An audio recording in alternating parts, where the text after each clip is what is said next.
Last video तक हम लोगों ने गॉस लॉ का हम निकाल चुके थे एक पॉइंट चार्ज के लिए, है ना, एट अ डिस्टेंस आर। हमने ये चीज़ देख लिया था लास्ट क्लास में, है ना। इस क्लास में हम इससे आगे बढ़ेंगे और हम लोग एक infinite rod, infinite uniformly charged rod के कारण एट ए डिस्टेंस आर पे हम लोग इलेक्ट्रिक फील्ड फाइंड आउट करने की कोशिश करेंगे, है ना। तो फिर चार स्टेप्स था हम लोग के पास। कौन कौन सा स्टेप्स है? फर्स्ट स्टेप में हम लोग क्या करते हैं, एक सिमेट्रिकल गॉसियन सरफेस लेते हैं। सेकंड स्टेप में फ्लक्स हम लोग निकालते हैं इंटीग्रेशन मेथड से। थर्ड स्टेप में फ्लक्स हम लोग निकालते हैं गॉस लॉ से, और फिर फोर्थ स्टेप में उसको इक्वेट करके इलेक्ट्रिक फील्ड निकाल लेते हैं, है ना। यही स्टेप इसका इस बार भी करते चलेंगे। तो सबसे पहले to find electric field at a distance R, है ना, क्या करेंगे भाई, इसका यूनिफॉर्मली चार्ज्ड है लैम्डा, है ना।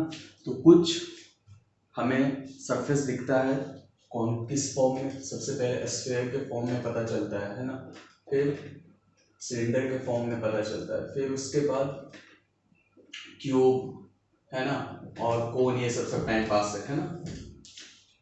तो सबसे पहले अगर मैं स्फीयर के पास जाता हूँ तो तकलीफ हमें समझ में आना शुरू होगी, है ना। क्या तकलीफ होगी?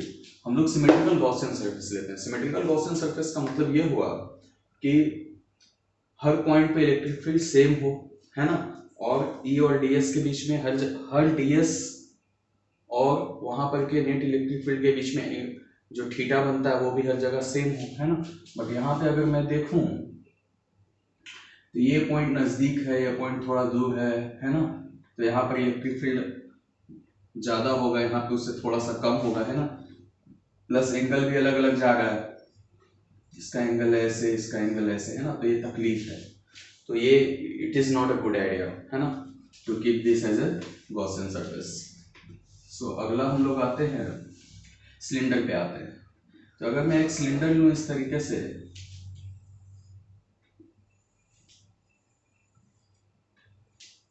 है ना, तो क्या होगा? अगर मैं इस तरीके से सिलेंडर लेता हूं, रॉड ऐसे है और ये सिलेंडर है ना, आधा पार्ट ऐसे भी है सिलेंडर का, ये कर्व पोर्शन है। तो देखो, तो कर्व पोर्शन का हर पॉइंट सेम डिस्टेंस पे है ना। इस तरीके से लेंगे कि ये चार्ज रॉड सेंटर पे आए, तो देखो तो सब एकदम सेम डिस्टेंस पे। तो यहाँ पे इलेक्ट्रिक फील्ड इधर, यहाँ का डीएस भी इधर, यहाँ पे इलेक्ट्रिक फील्ड इधर, यहाँ का डीएस भी इधर, है ना। तो हर जगह इलेक्ट्रिक फील्ड और डीएस के बीच में एंगल भी जीरो बन रहा है।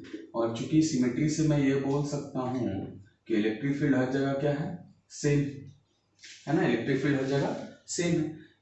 इस सिलेंडर को हम लोग 3 पार्ट में डिवाइड कर रहे हैं, है ना। एक इसका कर्व्ड पार्ट जो कि ऐसे है ना, ये लंबा वाला, और इसका अपर सर्कुलर पार्ट, फर्स्ट पार्ट, ये होगा सेकेंड पार्ट, और ये होगा थर्ड पार्ट। तीनों पार्ट से हम एनालाइज करते हैं। तो फर्स्ट पार्ट में इलेक्ट्रिक फील्ड, तो ये बात सही है कि यहाँ पे इलेक्ट्रिक फील्ड ज्यादा हुआ है, यहाँ पे उससे कम होगा। लेकिन डीएस देखो, यहाँ का भी इधर, यहाँ का भी इधर है, तो कोई फ्लक्स पास नहीं करेगा, है ना, कोई फ्लक्स पास नहीं करेगा, क्योंकि ई डॉट डीएस में इलेक्ट्रिक फील्ड और डीएस के बीच में एंगल 90 डिग्री, तो हम बच गए, है ना। तो ये सरफेस हमारे काम का हो गया।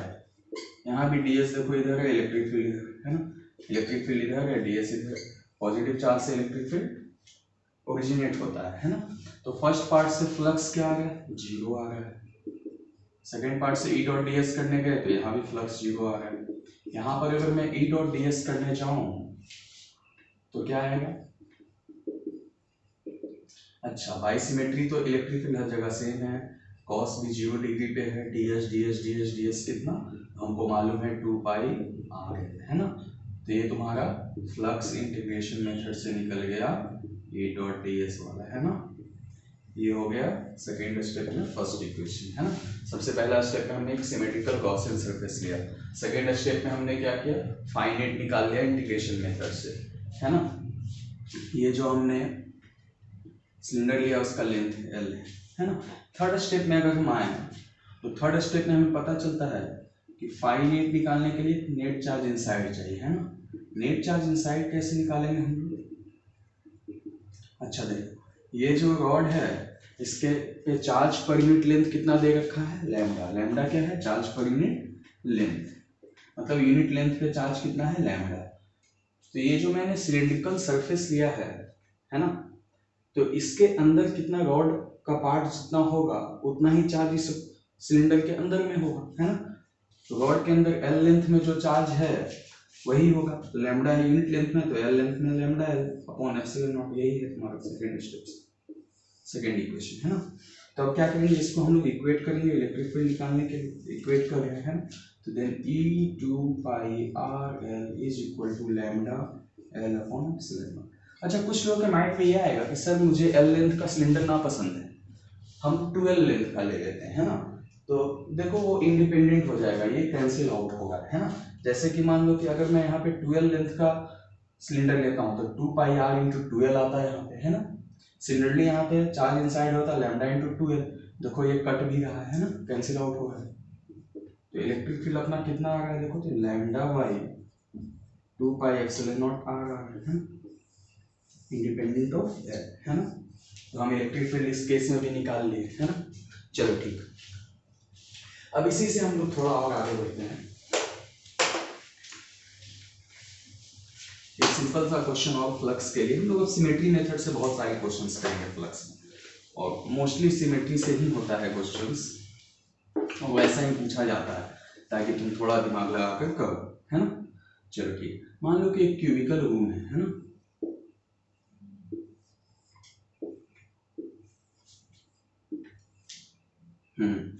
इस रूम के सेंटर पे, एकदम सेंटर पे मैं क्या कर रहा हूँ, प्लस क्यू चार्ज रख रहा हूँ, बिल्कुल सेंटर पे भाई।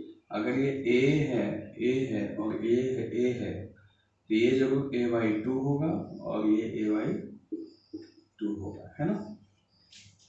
ठीक है, अगर मैं सेंटर पे रखूं तो इस प्लस क्यू से कितना नंबर ऑफ फील्ड लाइंस निकल रहा है, तो Q by epsilon not field number of field lines निकल रहा है। इसमें क्वेश्चन तुमसे क्या पूछेगा कि ये नीचे वाले सरफेस से बताइए कितना number of field lines pass कर रहा होगा। Find the number of field lines passing through, find the number of field lines passing through the lower surface of the cube, from the lower surface of the cube, है ना। Lower surface से कितना पास कर रहा है।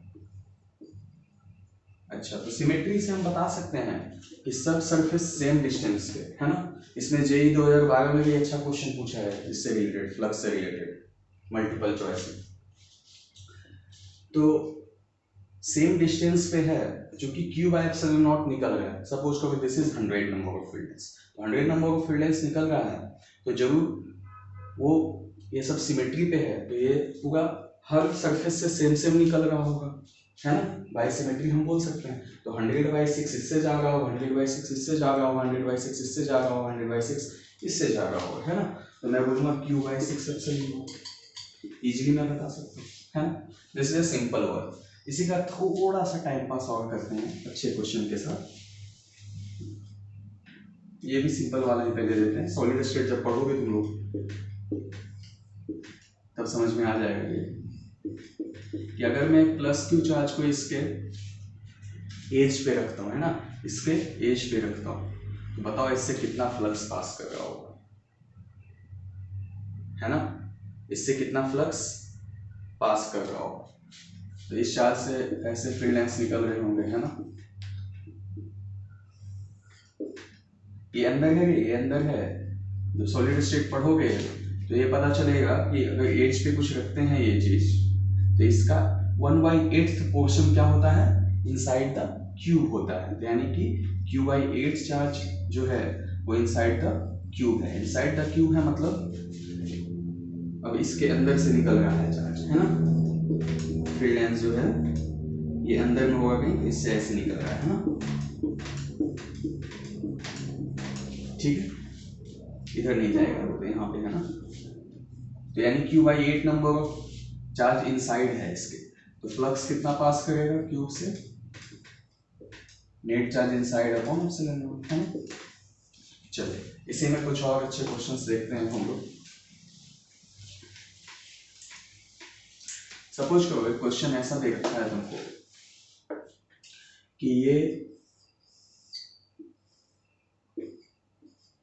Square है ना, ऐसे है, ये स्क्वायर है ना, इसके ठीक ऊपर यहाँ पे, इसके ठीक ऊपर ए है ना, ए लेंथ ऊपर पे यहाँ पे प्लस क्यू चार्ज रखा हुआ है।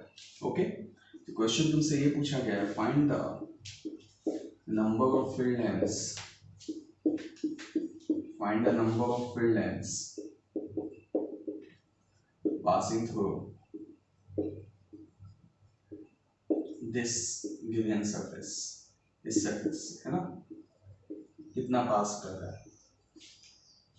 तो कैसे होगा ये, अगर हम ऐसे ले जाएं तो सिमेट्री बैठ नहीं रहा है ना, तो इसमें एक चालाकी मैं ये कर सकता हूँ कि अगर मैं इसको एक वैसे क्यूब का हिस्सा बना लूं जिसके सेंटर पे ये खुद हो, तो कैसे हो सकता है।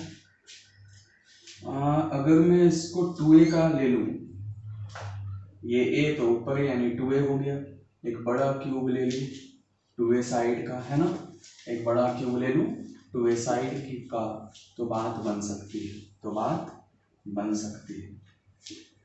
ये अब ठीक उसके सेंटर पे आ गया है ना, तो यानी कि q/6 एप्सिलॉन नॉट पास करेगा ये नीचे के टोटल सरफेस है ना, इतने बड़े से q/6 इससे पास करेगा, q/6 इससे, q/6 इससे, q/6 इससे, q/6 पीछे वाले से है ना, तो q/6 एप्सिलॉन नॉट पास करेगा किससे, इसके डबल से, तो इससे कितना पास करना चाहिए, q/6 पास करेगा इसके डबल से, तो इससे कितना पास करेगा, यानी कि a तो ये a हो जाएगा, तो 2a 4a स्क्वायर एरिया से कितना पास कर रहा है, q/6 एप्सिलॉन नॉट, तो a स्क्वायर एरिया से कितना पास करेगा, q/24 एप्सिलॉन नॉट है ना, यानी कि हमारी गिवन सरफेस से कितना पास कर रहे हैं, q/24 एप्सिलॉन नॉट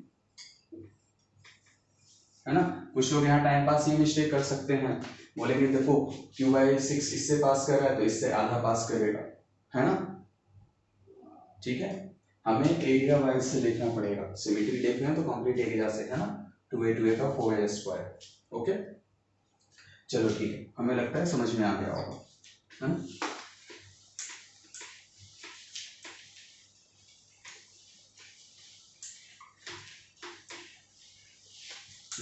कुछ क्वेश्चन और देखते हैं फ्लक्स में, जैसे कि ये सीट दे रखा है ना, नॉन कंडक्टिंग सीट दे रखा है जिसपे कि प्लस प्लस चार्ज है भरा हुआ, बहुत बड़ा सीट है ना, बहुत बड़ा सीट है।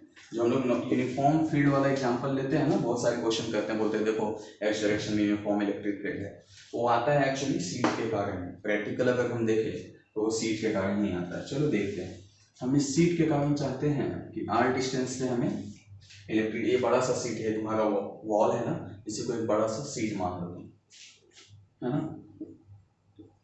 तो यहाँ से r डिस्टेंस पे अगर कोई तुमसे इलेक्ट्रिक फील्ड पूछ दे तो क्या करोगे, फिर वही सिंपल स्टेप में जाएंगे, बोलेंगे देखो ना स्फीयर बनाते हैं, समझ में आ गया होगा अपने काम का नहीं है ना। फिर क्या करें भाई, फिर क्या करेंगे, एक सोया हुआ सिलेंडर बनाते हैं ऐसा है ना, इसमें दे रखा है तुम्हें, अब ये चूंकि 2 डायमेंशनल है तो यहाँ पे क्या हो जाएगा, charge per unit area, charge per unit area तुमको दे रखा है सिग्मा है ना, यानी यूनिट एरिया में कितना चार्ज है, तो सिग्मा चार्ज है ना, सिग्मा पॉजिटिव चार्ज है। तो इससे अगर मैं फ्लक्स निकालूं तो देखो इसमें भी वही बात हुई, यहाँ से ये नजदीक है ये दूर है ना, तो यहाँ पे इलेक्ट्रिक फील्ड ज्यादा है, यहाँ पे इलेक्ट्रिक फील्ड कम, लेकिन ds क्या है, ऊपर है ना, ऐसे है ना, ये सीट ऐसे बीच में है ना, तो ये ऐसे है तो ds इसका ऊपर जाएगा, ds ऊपर जाएगा, इलेक्ट्रिक फील्ड ऐसे जाएगा, तो फिर ये 90 डिग्री हो गया। इसको भी मैं 3 पार्ट में बांटता हूँ है ना, ये वो वाला पार्ट है जहां से वो पास कर रहा है ना, ठीक। तो यहाँ पे इलेक्ट्रिक फील्ड 0, फर्स्ट पार्ट इसको ले लेते हैं, इसको सेकेंड पार्ट और इसको थर्ड पार्ट, है ना। तो फर्स्ट पार्ट से अगर मैं देखूं तो E dot D S 90 degree होगा, नेट फ्लक्स पहले निकालते हैं इंटीग्रेशन मेथड से। अच्छा, ये वाला पॉइंट भी r डिस्टेंस पे, ये वाला पॉइंट भी r डिस्टेंस पे, तो हर जगह पे इलेक्ट्रिक फील्ड सेम होना चाहिए, है ना। तो ये सरफेस अपना सिमेट्रिकल सा लगता है। तो net flux through integration method निकालने गए तो क्या आया, फर्स्ट पार्ट से तो 0 लग रहा है, क्यों, चलो five first, five one, five two, five three, तो फाइव वन के लिए गए तो E D S cos 90 degree, five two पे गए तो चूंकि सेम डिस्टेंस है r, सेम डिस्टेंस है r, तो बाई सिमेट्री यहाँ पे जितना इलेक्ट्रिक फील्ड होना चाहिए यहाँ पे भी उतना इलेक्ट्रिक फील्ड होना चाहिए, है ना। अब ये सीट बहुत बड़ा है, उसके कंपैरिजन में ये जो r है वो अपने आप में बहुत, सॉरी ये l जो है इसका रेडियस वो अपने आप में बहुत छोटा है ना। तो अगर इसका मैं करने गया तो क्या होगा, ई D S cos 0, electric field भी इधर, डी एस भी इधर, है ना। तो यानी कि E D S cos 0, electric field हर जगह सेम है तो मैं बाहर ले सकता हूँ, कॉस 0 1 होता है, डी एस सेम इसके लिए भी होगा, है ना। तो ये तो 0 हो गया, ये क्या आएगा, डी एस कितना होगा, ये एरिया पाई इंटू, अगर रेडियस एल है तो पाई एल स्क्वायर प्लस इसका भी पाई एल स्क्वायर, तो बात बनेगी क्या, E two E pi L square, है ना, finite through integration method. Equation 1 है ना। इक्वेशन 2 में जाते हैं, फाइनाइट गॉस लॉ से अगर मैं निकालूं तो क्या आएगा, फाइनाइट अगर गॉस लॉ से देखूं तो ये सिलेंडर है ऐसे, है ना, ये सीट ऐसे रखे हैं, तो यहाँ से कितना चार्ज इसके अंदर होगा, जो इसके अंदर आ रहा होगा, है ना। तो यानी कि नेट चार्ज इनसाइड देखे तो sigma into pi L square upon epsilon not, question 2। अब इसको इक्वेट करते हैं, हाँ, अब इसको इक्वेट करते हैं तो क्या आएगा, sigma pi L square by epsilon naught is equal to 2 E pi L square. अब देखो रेडियस इसका एल की जगह 12 भी रहे तो कोई फर्क नहीं पड़ेगा, क्योंकि पाई इंटू 12 का स्क्वायर रहेगा यहाँ। तो सिमिलरली यहाँ पे क्या आ जाएगा, पाई इंटू 12 का होल स्क्वायर, है ना, वो कैंसिल आउट कर रहा है, उससे कोई मतलब नहीं है। तो ई क्या हो जाएगा, देखो तो पाई पाई को खा जाएगा, तो C E is equal to sigma upon 2 epsilon naught, है ना। ये नॉन कॉन्डक्टिंग सीट के कारण, याद रखना, कंडक्टिंग सीट रहेगा तो वो प्लेट बन जाएगा, नॉन कंडक्टिंग सीट के कारण है। अच्छा देखो तो सिग्मा भी कांस्टेंट, अगर एक चार्ज सीट दिया हुआ है तो उसके लिए सिग्मा भी कांस्टेंट, एप्सिलॉन नॉट भी कांस्टेंट, मतलब इसके कारण जो इलेक्ट्रिक फील्ड आएगा इट विल बी कांस्टेंट, है ना, यूनिफॉर्म इलेक्ट्रिक फील्ड देगा ये, इंडिपेंडेंट ऑफ आर, है ना, it is independent of are.